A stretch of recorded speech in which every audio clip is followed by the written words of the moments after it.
My family called me the quiet one, until they discovered who really bought their company. I watched through the one-way glass of my private observation room as my brother Michael strode into the Blackwell Industries boardroom, his confidence as polished as his Italian leather shoes. The other board members settled into their chairs, all of them unaware that I could see their every expression, hear their every word. "Let's address the elephant in the room," Michael began, shuffling papers importantly. "This hostile takeover attempt from Aurora Ventures."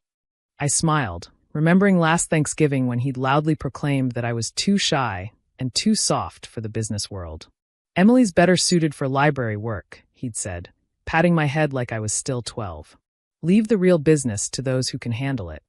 Now, as CEO of Blackwell Industries, our family's century-old company, he was about to discover exactly what his quiet sister had been building while they weren't paying attention. "The offer is unprecedented," Malcolm Hayes, the CFO, noted. "They've structured it perfectly. It's like they know our business inside and out." Of course I did. I'd grown up listening to every dinner conversation about it, taking notes while they ignored me. The quiet one in the corner, absorbing everything. My assistant Catherine's voice came through my earpiece. "They're opening the full proposal now." I straightened in my chair, watching as they turned to the final page. The one with my signature at the bottom. Emily Blackwell, CEO of Aurora Ventures. The silence that followed was deafening. Michael's face drained of color. This has to be a mistake." "No mistake," I said, pressing the intercom button that connected to the boardroom. "Though I understand your confusion, Michael. After all, I'm just your shy little sister." The board members' heads snapped up, looking around for the source of my voice. I pressed another button, and the one-way glass became transparent, revealing me sitting calmly in my observation room. "Emily?" Michael's voice cracked. "What is this?" I stood, smoothing my charcoal gray suit. "This is business, Michael. Something you always said I couldn't handle." The journey to this moment had been long, carefully planned, and entirely invisible to my family. While they saw me as the quiet disappointment who'd walked away from the family business, I'd been building something bigger. Something better. Aurora Ventures hadn't just appeared overnight. I'd spent 5 years developing it in silence, using everything I'd learned from a lifetime of being underestimated. "But, you work at a library," Michael stammered. I smiled. "I serve on the library board. There's a difference. Though you'd know that if you'd ever actually asked about my life instead of making assumptions." Catherine appeared at my side with a tablet displaying our latest acquisition numbers. Aurora Ventures had grown far beyond Blackwell Industries' scope, though my family had been too busy dismissing me to notice. "The vote is scheduled for tomorrow," I continued. "Your shareholders will decide whether to accept our offer. Though given the premium we're paying and your company's recent performance, I think we all know how that will go." Malcolm Hayes leaned forward. "Why didn't you ever tell us? Would you have listened?" I asked simply. "You never did before." The truth was, their dismissal had been my greatest advantage. While Michael was busy playing CEO, hosting parties and chasing press coverage, I'd been learning the business from every angle. Making connections. Seeing opportunities they missed because they were too focused on maintaining the old way of doing things. "The papers are prepared," Catherine noted quietly, "and the market is already responding to the news." I nodded, watching my brother's face as he processed what was happening. His little sister, the one he'd said was too nice for business, had outmaneuvered him completely. "We should discuss this privately," Michael said, standing abruptly. "As family." "We are discussing it," I replied calmly. "In the boardroom, where business decisions belong. That's what you always taught me, remember? Keep emotion out of it." He flinched, recognizing his own words thrown back at him. How many times had he used that phrase to dismiss my concerns about the company's direction? About the employees being laid off? About the environmental impacts they ignored? "The shareholders' meeting is at 9 a.m. tomorrow," I continued. "I suggest you prepare your recommendation. Though given the numbers, there's really only one logical choice." I turned to leave, then paused. "Oh, and Michael? Remember how you said I was too shy to run a company? Aurora Ventures just passed $5 billion in market cap. How's Blackwell doing these days?" The boardroom erupted in whispers as I left, Catherine following with her tablet. We took the private elevator to my real office.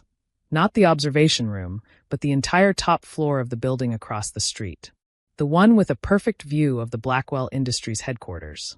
"Your mother's called 3 times, Catherine noted. "And your father's trying to reach you through his lawyer." Of course he is, I smiled. He always did prefer to handle family matters through legal channels. I walked to the window, remembering all the family dinners where they'd talked around me, through me, about me, but never to me. The quiet one. The shy one. The one who didn't fit their image of a business leader. My phone buzzed. A text from my cousin Sarah, the only family member who'd known what I was building. They never saw you coming, did they? I thought about the day I'd left Blackwell Industries. Michael had made a show of offering me a junior position in marketing.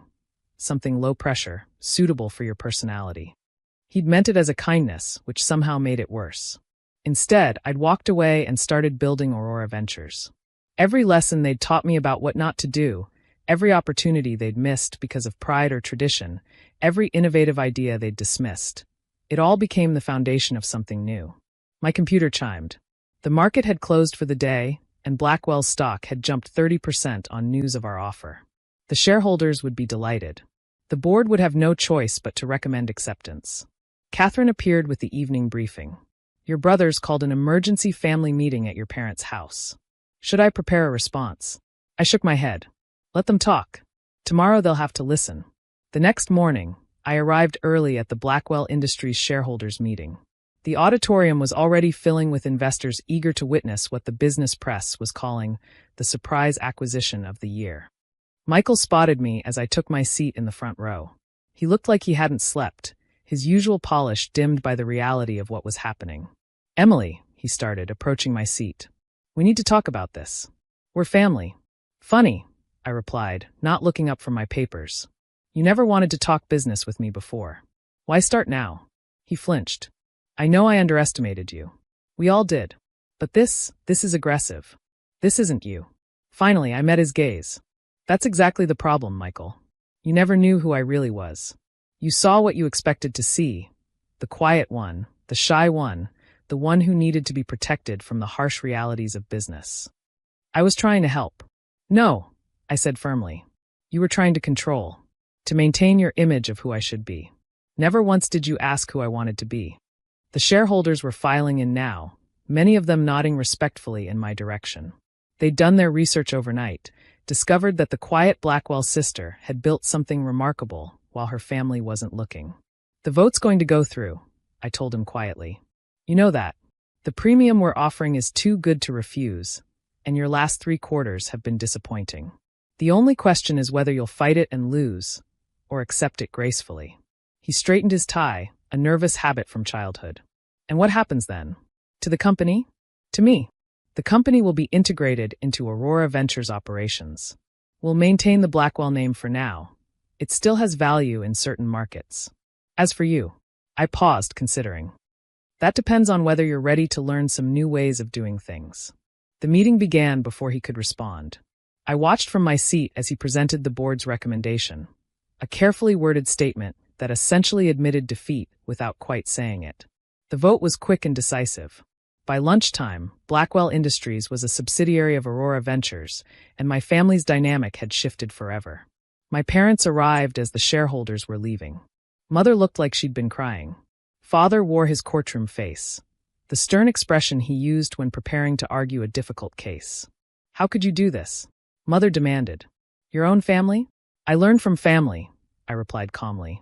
You all taught me that business isn't personal, that emotions don't belong in the boardroom.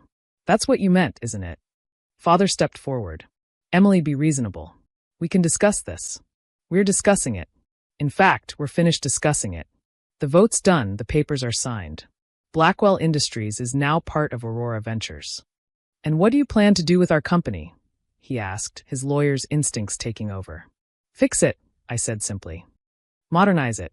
Make it what it could have been if you'd spent more time innovating and less time protecting the old ways. I stood, gathering my things. Now, if you'll excuse me, I have a company to run. Actually, 2 companies. As I walked out, I heard Mother ask Father, how did we not see this coming? The answer was simple, though they probably wouldn't understand it. They hadn't seen it coming because they'd never really seen me at all. Back in my office, Catherine had already prepared the transition documents. Your brother's assistant called. He'd like to schedule a meeting to discuss his role going forward. I smiled. Schedule it for next week. Let him experience what it feels like to wait for someone else's attention. Looking out at the city skyline, I thought about all the quiet people in corporate America. The ones overlooked because they don't shout the loudest or demand the most attention. The ones like me, watching and learning while others underestimate them. My phone buzzed, a message from Sarah. How does it feel to finally be seen? I thought about the years of preparation, the careful planning, the satisfaction of proving myself not through words but through actions. It feels, I typed back, exactly like I imagined it would. Because sometimes the quietest person in the room is the one you should watch most carefully. Sometimes the one they dismiss as shy is really just waiting for the perfect moment to show them exactly who she is. And sometimes, just sometimes, the family member they underestimate becomes the one they answer to. Thanks for watching. See you again in the next video. Stay stunned.